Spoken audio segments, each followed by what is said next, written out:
ఎవరికి? డాడీకి చపాతీ చేస్తున్నావా? నీకు వచ్చమ్మా? ఎలాగా? కలుపుకోవాలా నూనె వేసి?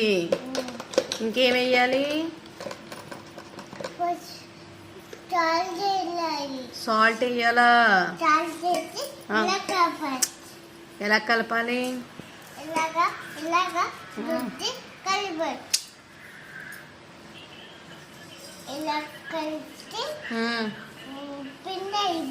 పిండి అయిపోద్దా? నీకెలా తెలుసమ్మా? డాడీ నేర్పించారా నీకు? ఆహా బాబోయ్, ఎవరి కోసం చపాతీలు? డాడీ కోసం చేస్తున్నావు అమ్మా? బాబోయ్, నాకు